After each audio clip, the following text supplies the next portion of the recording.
वजीर आजम नरेंद्र मोदी का कर्नाटक के बेंगलुरु में मेगा रोड शो। 26 किलोमीटर लंबे रोड शो में फूलों की बारिश से वजीर आजम का किया गया पुरतपाक इस्तकबाल। वजीर आजम ने बादामी इंतखाबी रैली से किया खिताब। कांग्रेस को बनाया हदफ तनकीद, कहा कि खुशामद पर मबनी सियासत और गाली पर इंतखाब लड़ रही है कांग्रेस।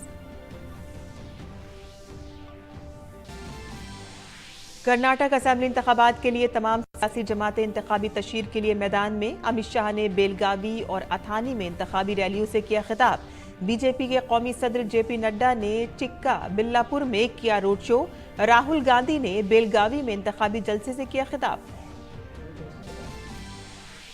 वजीर दिफा राजनाथ सिंह ने राजौरी में आर्मी बेस कैंप में जवानों से की बातचीत। सलामती की सूरत हाल का भी लेंगे जायजा। बारामुल्ला में हिफाजती दस्ते और दहशतगर्दों के दरमियान तसादुम में एक दहशतगर्द हलाक। राजौरी में कल हुए तसादुम में शहीद 5 जवानों को लेफ्टिनेंट गवर्नर मनोज सिन्हा ने किया खिराजी अकीदत पेश। ब्रिटानिया में किंग चार्ल्स स्वयं की ताजपोशी की तकरीब। उनकी अहलिया मलिका कंसोर्ट कैमिला को लंदन के वेस्टमिनिस्टर एम्बे में पहुंचाया गया ताज। नायब सदर जमहूरिया जगदीप धनखड़ ताजपोशी की तकरीब में शामिल।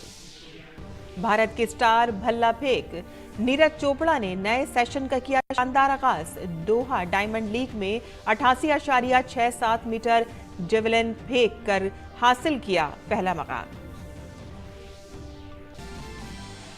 और आईपीएल में आज खेले जाने वाले पहले मुकाबले में चेन्नई सुपर किंग्स का मुंबई इंडियंस से मैच जारी। वहीं दूसरे मैच में रॉयल चैलेंजर्स बेंगलुरु और दिल्ली कैपिटल्स होंगे आमने सामने। आईपीएल मुकाबले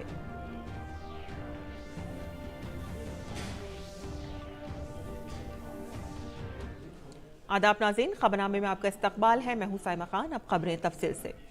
कर्नाटक में 10 मई को होने वाले असेंबली इंतखाबात के लिए तशहीरी मुहिम उरूज पर है। तमाम सियासी जमातों के रहनुमा तशहीरी मुहिम में मसरूफ हैं।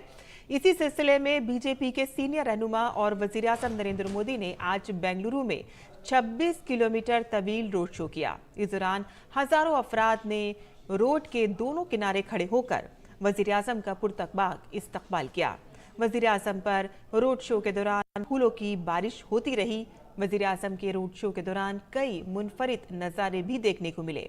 यहाँ लोग पुरजोश नजर आए तो वहीं बजरंग दल पर पाबंदी लगाने के वादे के दरमियान एक शख्स हनुमान जी के हुलिये में नजर आया।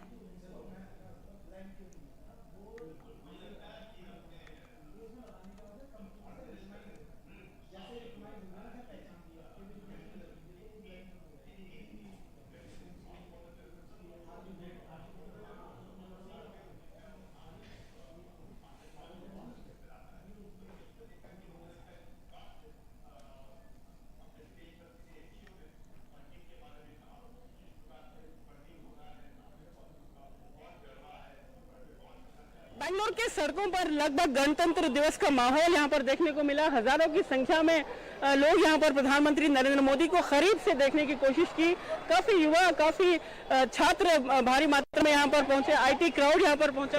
Amazing, very pleasure to see him. Same, so exciting to see him. This is the first time I saw Modi. Very excited. He's a very charming person. I'm so happy to see him. Nice to see him. It was amazing, and it was my first time being in any of the road show.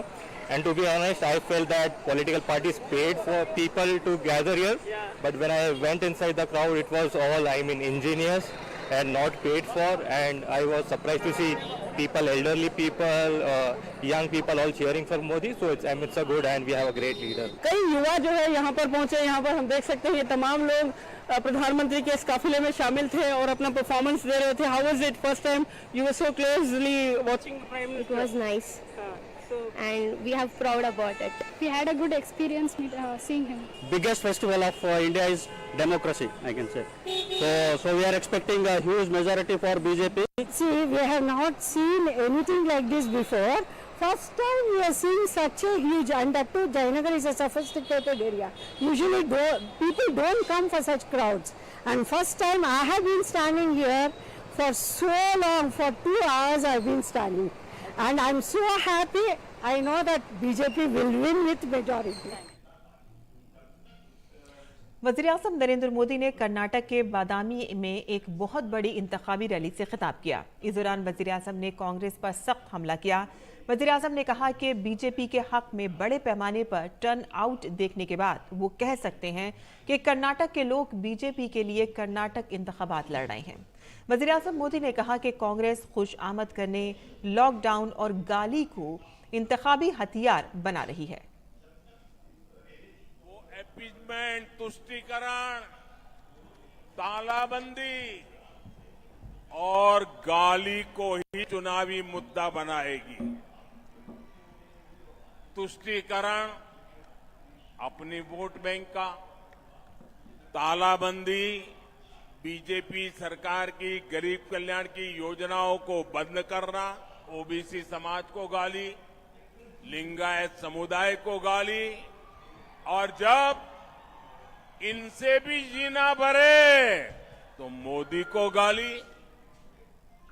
Congress की इस कूटनीति से पूरा कर्नाटका नाराज है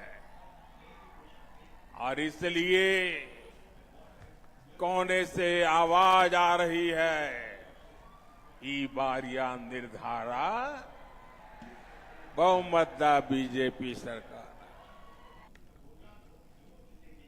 वज़ीर-ए-आज़म नरेंद्र मोदी ने बदउनवानी के मसले पर कांग्रेस पर शदीद हमला किया। उन्होंने कहा कि कांग्रेस 85% कमीशन की बात खुद तस्लीम कर चुकी है। कांग्रेस के पूर्व प्रधानमंत्री राजीव गांधी ने सार्वजनिक रूप से स्वीकार किया था कि कांग्रेस सरकार गरीब के लिए अगर दिल्ली से 100 पैसा भेजती है, 1 रुपया भेजती है, अगर 100 पैसे भेजती है तो सिर्फ 15 पैसे लोगों तक पहुंचते हैं। आप कल्पना कर सकते हैं, ये कांग्रेस के प्रधानमंत्री ने प्रधानमंत्री पद से बोला था कि 85% बीच में ही कोई लूट लेता है। भाइयों बहनों, ये कौन सा पंजा है जो 1 रुपये में से 85 खा जाता है? यही कांग्रेस का काम करने का तरीका रहा। बीजेपी के सीनियर लीडर और मरकजी वज़ीर दाखिला अमित शाह ने बेलगावी में रोड शो किया। रोड शो में लोगों की बड़ी तादाद ने शिरकत की। अमित शाह ने बेलगावी में एक जलसा आम से भी खिताब किया। उन्होंने कहा कि डबल इंजन वाली हुकूमत हर साल किसानों के खाते में 10,000 रुपए डाल रही है। अमित शाह का मजीद कई जलसों से खिताब करने का प्रोग्राम है। हर साल 10,000 रुपया किसानों के अकाउंट में डाल रही है। अब तक 15,000 करोड़ रुपया किसानों के बैंक अकाउंट में डालने का काम ये डबल इंजन सरकार ने कर दिया है। मरकजी वज़ीर दाखिला अमित शाह ने अथानी असेंबली हल्के में जलसा आम से खिताब किया। इस दौरान अमित शाह ने कांग्रेस पर सख्त तनकीद की। मैं कांग्रेस पार्टी को पूछना चाहता हूं कि आपकी सरकार केंद्र में थी, सोनिया मनमोहन की सरकार थी, गोवा में भी थी और कर्नाटक में भी सिद्धरामैया की सरकार थी, मगर आपने महंगाई का सवाल हल नहीं किया। बीजेपी के कौमी सदर जेपी नड्डा ने आइंदा कर्नाटक असेंबली इंतखाबात के पेश नज़र चिक्काबल्लापुर में रोड शो किया। रोड शो के दौरान सड़क के दोनों जानिब खड़े लोगों ने अपने हर दिल अजीज रहनुमा पर फूल बरसाकर इस्तकबाल किया।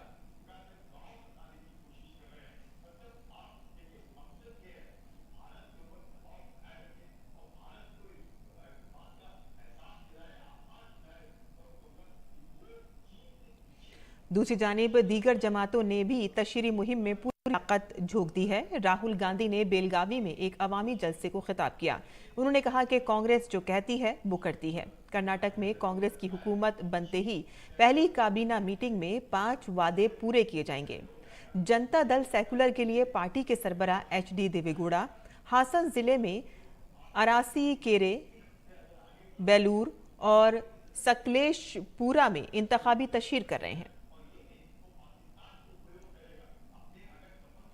दूसरी जानिब दीगर जमातों के रहनुमाओं ने भी इंतखाबी मुहिम में अपनी पूरी ताकत झोंक दी है। कांग्रेस की सीनियर लीडर सोनिया गांधी भी आज कर्नाटक की इंतखाबी जंग में उतरेंगी।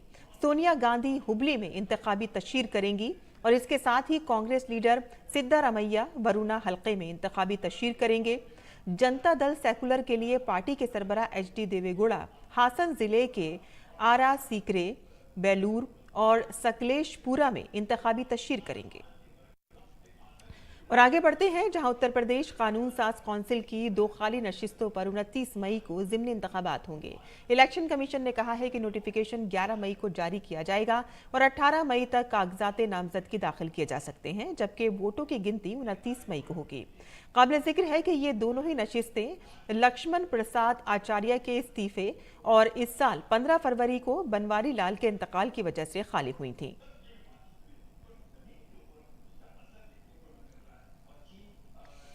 जालंधर में लोकसभा ज़िमनी इंतखाबात के लिए मुहिम तेज हो गई है। बीजेपी के सीनियर लीडर और इत्तलात व नशरियात के वजीर अनुराग सिंह ठाकुर ने इंतखाबी तशहीर की।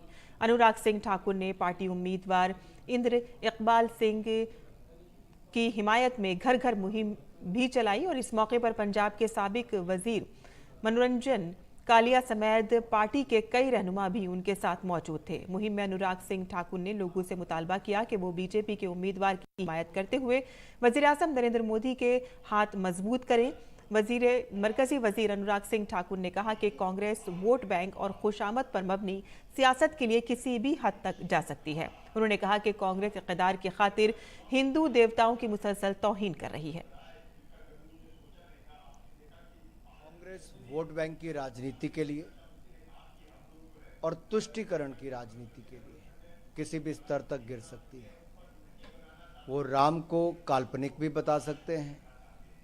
भगवान राम के जो रामलला का मंदिर बनना था उसमें भी अवरोध पैदा कर सकते हैं। वो राम सेतु पर भी प्रश्न चिन्ह खड़ा कर सकते हैं।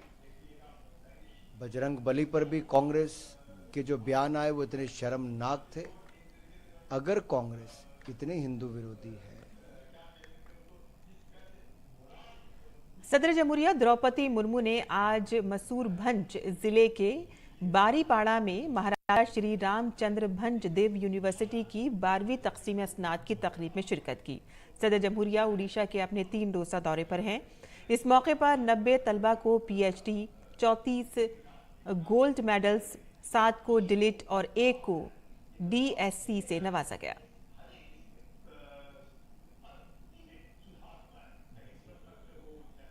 सदर जमहूरिया द्रौपदी मुर्मू उड़ीसा के 3 रोज़ा दौरे पर महाराजा श्री रामचंद्र भंज देव यूनिवर्सिटी की तकसीम असनाद तकरीब में शिरकत करने के लिए वहां पर पहुंची हैं और यूनिवर्सिटी के तकसीम असनाद तकरीब के दौरान तलबा को गोल्ड मेडल से नवाजा गया।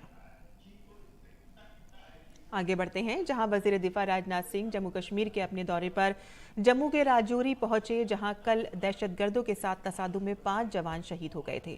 इससे पहले वजीर दिफा जम्मू पहुंचे। इस दौरान वहां lieutenant governor Manoj Sinha, army chief general Manoj Pandey भी मौजूद थे। शुमाल फौज के commander lieutenant general Upendra Dwivedi पहले ही ग्राउंड जीरो पर हैं।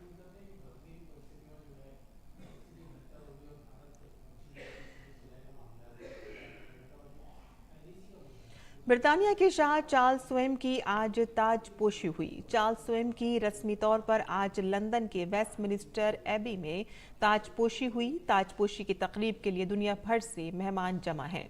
बादशाह चार्ल्स स्वयं की ताजपोशी के लिए तकरीबन 2000 अफराद को मदऊ किया गया है। शानदार तकरीब में बादशाह चार्ल्स स्वयं को सेंट का ताज पहनाया गया, जबकि मलिका कैमला को मलिका मरियम का ताज पहनाया गया। ये तकरीब शाह चार्ल्स बेल्जियम की ताजपोशी की तकरीब के 112 साल बाद मुनक़िद की जा रही है, जो चार्ल्स स्वयं के परदादा हैं। शाह चार्ल्स पंजम वाहिद ब्रितानवी बादशाह थे जिन्होंने बाद में दिल्ली में अपनी ताजपोशी के दरबार में शिरकत के लिए भारत का दौरा किया।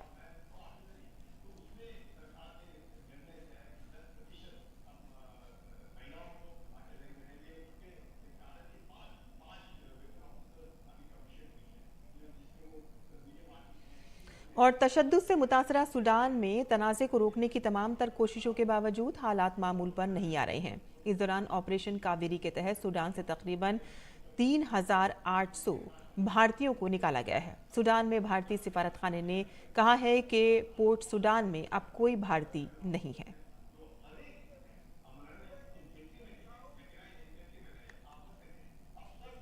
अमरीकी पाबंदियों के नए खतरे और एक तवील तनाज़े की वार्निंग के बावजूद सूडान में लड़ाई खत्म होने के कोई आसार नजर नहीं आ रहे। खर्तूम जुमे को भी फिजाई हमलों और शदीद गोलाबारी का निशाना बना रहा। दोनों फरीकों के दरमियान ताज़ा तरीन झड़प अमरीकी सदर जो बाइडेन की सूडान के अमन, सलामती और इस्तेकाम को खतरे में डालने वाले जिम्मेदारों के खिलाफ पाबंदियां आयद करने की खुली धमकी के बावजूद देखी गईं। 7 रोजा जंगबंदी के माहिदे के बावजूद दोनों जानिब से मुख्तलिफ बयानात आ रहे हैं। RSF ने अभी तक पड़ोसी मुल्क जनूबी सूडान की सालिसी में बुध के रोज 7 रोजा जंगबंदी पर कोई रद्द-ए-अमल जाहिर नहीं किया है, हालांकि उसे फौज ने कबूल कर लिया था। ताहम जुमे की सुबह नीम फौजी ग्रुप ने कहा कि अमरीका और सऊदी अरब की सालिसी में पिछली जंगबंदी सिर्फ 3 दिन की तौसी, फरीकैन के दरमियान कई बार जंगबंदी का ऐलान किया गया, लेकिन कोई भी इसका एहतराम नहीं कर रहा है। दोनों फरीकों के दरमियान स्ट्रैटेजिक मकामात के कंट्रोल को लेकर शदीद लड़ाई जारी है। दरिस्ना जर्मन चांसलर ओलाफ शोल्ज और कीनिया के सदर ने मुतहारिब धड़ों पर जोर दिया है कि वो अपनी फौजी ताकत की लड़ाई को खत्म कर दें। सेना और RSF को अपने सैन्य शक्ति संघर्ष को समाप्त करना चाहिए। संघर्ष देश के लोगों की कीमत पर हो रहा है और इससे भारी तबाही हो रही है। हम बिना शर्त शत्रुता की समाप्ति और मानवीय पहुंच और नागरिकों की सुरक्षा की तत्काल आवश्यकता पर सहमत हुए हैं। अक़वाम मुत्तहिदा के पनाह गुज़ीनों के इदारे ने जुमे के रोज पड़ोसी ममालिक पर जोर दिया कि वो सूडान से फरार होने वाले शहरियों को अपनी सरहदों में दाखिल होने दें और उन्हें तनाज़ात से मुतासरा मुल्क में वापस ना भेजें। अक़वाम मुत्तहिदा के इदारे ने कहा है कि सूडान में तशद्दुद के नतीजे में 10 लाख से जायद पोलियो वैक्सीन को नुकसान पहुंचा है। यूनिसेफ के हंगामी प्रोग्राम के दफ्तर के डिप्टी डायरेक्टर के मुताबिक जनूबी दारफर में कई कोल्ड चेन सहूलियात को भी लूट लिया गया, नुकसान पहुंचाया गया और तबाह कर दिया गया, जिनमें 10 लाख से ज्यादा पोलियो वैक्सीन मौजूद थीं। 2022 के आखिर में पोलियो के फैलने के बाद सूडान में पोलियो के कतरे पिलाने की मुहिम का सिलसिला जारी है। अफ्रीका को 2020 में वाइल्ड पोलियो से पाक करार दिया गया था। शदीद लड़ाई से सेहत का निजाम भी बुरी तरह से मुतासिर हुआ है। हम एक भयावह स्थिति में जी रहे हैं और हम नहीं जानते कि कल क्या होगा। यहाँ ज्यादातर मरीज बहुत थके हुए हैं और मैं अब इस स्थिति को सहन नहीं कर सकता। दूसरी जानिब सूडान में फंसे गैर मुल्की शहरियों को निकालने का अमल भी जारी है। भारत के ऑपरेशन कावेरी के तहत अब तक 3862 हिंदुस्तानियों को तनाज़ात में घिरे सूडान से बाहिफाजत निकाला गया है। वजारत ख़ारजा के तर्जुमान अरिंदम मक्ची ने एक ट्वीट में कहा कि सूडान से बाहिफाजत निकाले गए 47 हिंदुस्तानियों को फिजाइया के तैयारे के जरिए जद्दा से दिल्ली लाया गया है। इसी दौरान ऑपरेशन कावेरी के तहत एक खुसूसी तैयारा 192 अफराद को लेकर गुजरात के अहमदाबाद भी पहुंचा। इनमें से कुछ नेपाल के शहरी भी हैं। सबसे बड़े पहले तो अपने इंडिया एम्बेसी को बधाई देना चाहता हूं कि इतना फास्ट हमको सूडान से फ्रॉम जद्दा एंड इंडिया लेके आया है। और दूसरी बात ये कहना चाहूँगा कि हमारे जो मिलिट्री मैन लोग हैं इतने अच्छे हैं, इतने फास्ट काम करते हैं कि हमको जरा भी कोई तकलीफ नहीं हुआ। हमको ये भी नहीं पता चला कि हम सूडान से आ रहे हैं कि कहीं यात्रा करके आ रहे हैं या क्या करके आ रहे हैं। बिल्कुल भारत सरकार पर 100% भरोसा था कि हम लोग आराम से पहुंच जाए इंडिया, कोई दिक्कत नहीं है। और हमें अपने भारत सरकार और इंडियन एयरफोर्स और एम्बेसी पे पूरा गर्व है। दरिस्ना जंग में फंसे आम लोगों तक मुख्तलिफ ममालिक से इमदादी सामान पहुंचाया जा रहा है। कतर ने इंसानी इमदाद की पहली किस्त सूडान को भेज दी। इसमें 40 टन खुराक और तिब्बी सामान शामिल है। Bureau report DD news. और मणिपुर के इम्फाल में सलामती एहलकारों की पेट्रोलिंग जारी है। मणिपुर में कबायली और अक्सरियती मैती बिरादरी के दरमियान तशद्दुद भड़कने के बाद मरकजी हुकूमत एक्शन में आ गई है। सूरत हाल को काबू में करने के लिए फौज और आसाम राइफल्स के 55 कॉलम को तैनात किया गया है। नागा और कुकी कबाइल के जरिए कबाइली इत्तेहाद मार्च मुनक़िद किए जाने के बाद बुध को तशद्दुद भड़क उठा था। रियासत में तशद्दुद के वाक़यात को देखते हुए फौज ने अब तक 9000 से ज़ायद अफराद को महफूज मकामात पर मुंतकिल किया है और किसी भी नाखुशगवार वाक़े से बचने के लिए इंतज़ामिया पूरी तरह से मुस्तैद है। मरकजी वजीर किरेन रिजिजू ने कहा कि मणिपुर में तशद्दुद हुआ है और इसके लिए भारत सरकार और वजारत दाखिला की जानिब से तमाम ज़रूरी इक़दाम किए जा रहे हैं। ये इंतहाई अफसोसनाक वाक़या है। जब दो बरादरी के दरमियान इस तरह के वाक़यात पेश आते हैं तो बहुत तकलीफ होती है। हम अपने समाज को अमन के जरिए ही आगे ले जा सकते हैं। अनफॉर्चुनेटली जो वहाँ वायलेंस हुए हैं उसके लिए भारत सरकार और पर्टिकुलरली गृह मंत्रालय के तरफ से जो भी कदम उठाना है वो तो उठाया जा रहा है। हम सब भाई भाई हैं, हम सब एक ही देश के हैं। मणिपुर के तो चाहे मैते हो चाहे कुकी हो, एक ही राज्य के तो हैं। मिलजुल करके रहना चाहिए। थोड़ा सा अगर मिसअंडरस्टैंडिंग है तो भी बातचीत करके सुलझाया जा सकता है। मैं क्योंकि नॉर्थ ईस्ट आता हूँ, वहाँ का एक सीनियर मेंबर होने के नाते भारत सरकार में नॉर्थ ईस्ट से आता हूँ, सीनियर मंत्री हैं, तो मैं इस नाते अपील करता हूँ कि बिल्कुल शांति आना चाहिए और जो होम मिनिस्ट्री के गाइडेंस में जैसे शांति बहाल करने के लिए जो फोर्सेस का तैनात किया गया है, बाकी अरेंजमेंट किया गया है, उसको सब उसको समर्थन करें, योगदान करें। मणिपुर में हालिया वाक़े के बाद अब नीट यूजी 2023 का इम्तिहान उन उम्मीदवारों के लिए मुलतवी कर दिया गया है जिन्हें मणिपुर में इंतखाबी मराकज़ अलॉट किए गए थे और उनका इम्तिहान बाद की तारीख में मुनक़्क़िद किया जाएगा।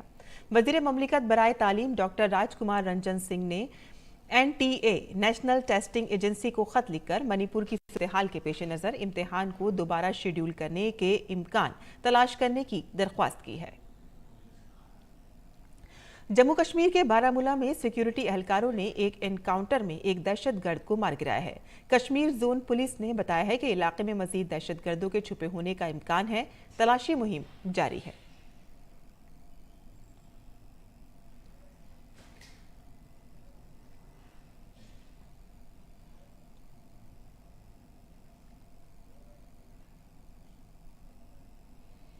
गुज़िश्ता रोज जम्मू कश्मीर के राजौरी में एक दहशतगर्दाना हमले में फौज के 5 जवान शहीद हो गए थे। जम्मू कश्मीर के लेफ्टिनेंट गवर्नर मनोज सिन्हा ने शहीद फौजियों को खिराज अक़ीदत पेश किया।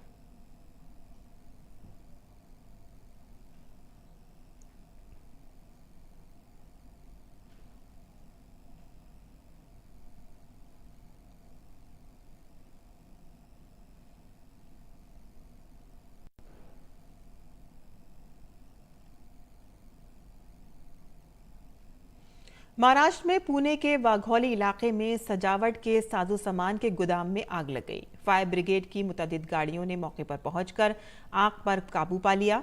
हादसे में 3 अफराद हलाक हो गए हैं।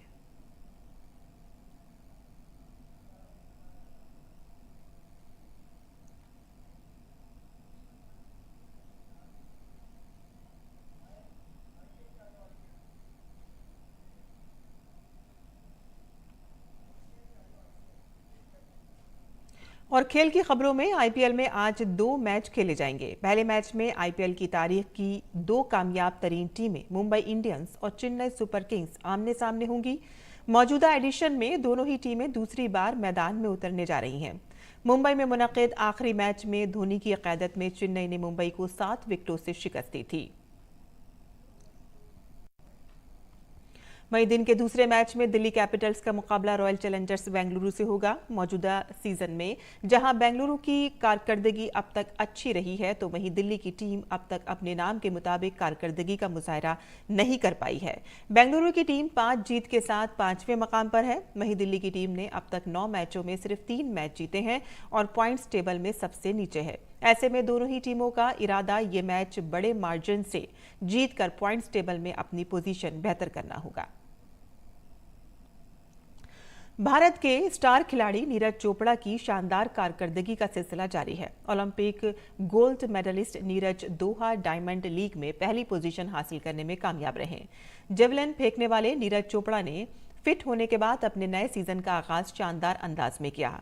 दोहा डायमंड लीग में नीरज ने अपनी पहली ही कोशिश में 88.67 मीटर तक भाला फेंककर सबको पीछे छोड़ दिया। चेक जमहूरिया के जैकब वॉल्डेज ने 88.63 मीटर के साथ दूसरे मकाम हासिल किया और ग्रेनाडा के एंडरसन पीटर्स ने 85.88 मीटर के थ्रू के साथ तीसरे नंबर पर रहे।